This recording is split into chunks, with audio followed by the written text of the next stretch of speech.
Hello and welcome back to my channel, Welsh Reviews, and welcome back to Horror Friday. So today's one is my review for Abigail. So this is the new vampire movie. It just came out. It was directed by Matt Bettinelli Alpin and Tyler Gillette, who both did the Ready or Not, another great movie, the last two Scream movies, and obviously this now. It was written by Stephen Shields, Guy Bushake, and Stephen Shields.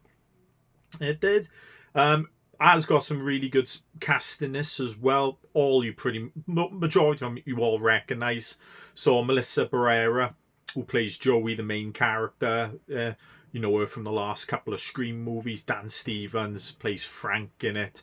You know, he's been in countless things. Last saw him in Godzilla X Con. It is Alicia Weir, who plays the little vampire girl, Abigail. Think she was from the Matilda musical that came out. Catherine Newton as Sammy, the tech nerd of the group. It is, so she's obviously seen her last in Lisa Frankenstein. Kevin Durand, Peter. He is the main villain of the next Planet of the Apes movie as well. And Giancarlo Esposito.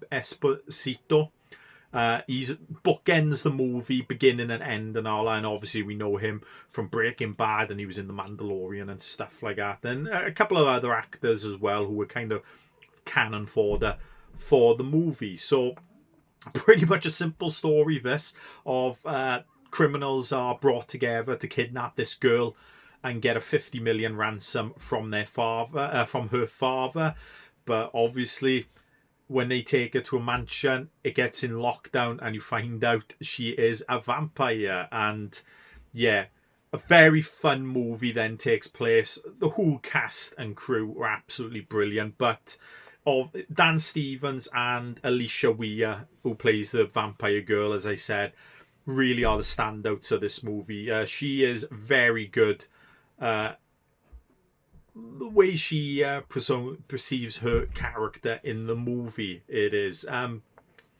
Yeah, I don't really have a lot of negatives really for this movie, to be honest. It's all pretty much positives. Like I said, the cast and crew did an absolute brilliant job, and it's very well directed, very spooky, atmospheric setting in a mansion in out middle of nowhere. Kind of reminded me a bit of Resident Evil, that type of setting as well.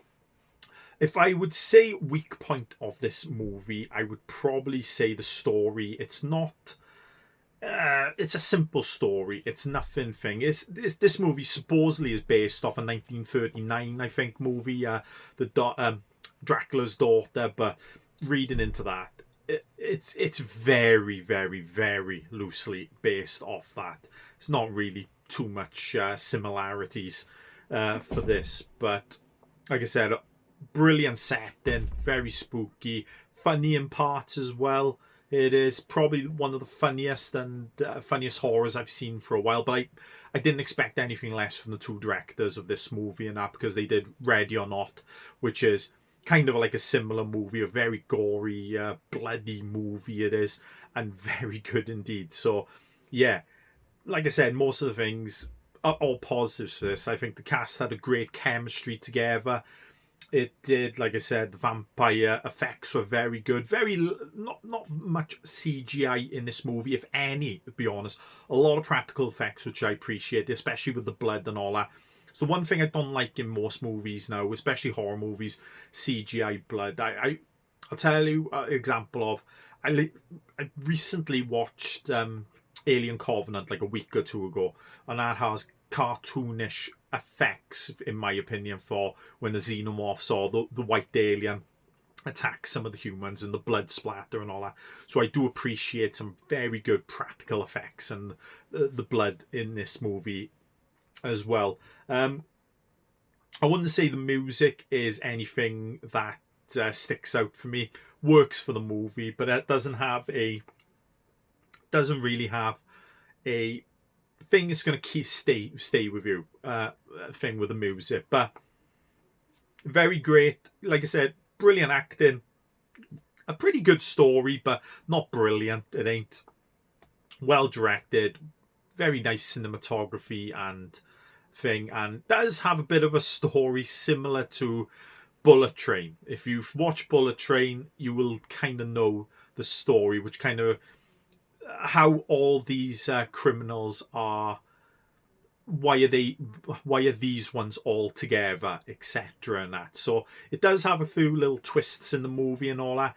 Some you see it coming a mile away, and unfortunately that's what lets down this movie a tiny bit. Not a lot, but a tiny bit, that you actually know where it's coming. You know where the movie's going and how it's going to end, really. It does. But like I said, very good movie overall. Probably one of the funnest experiences I've had in the cinema for a long time for a movie. It is. Doesn't beat my best horror of the year. That still is Late Night with the Devil.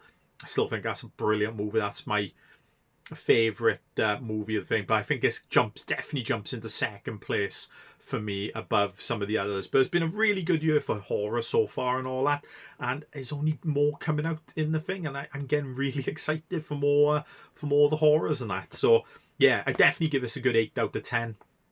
I do.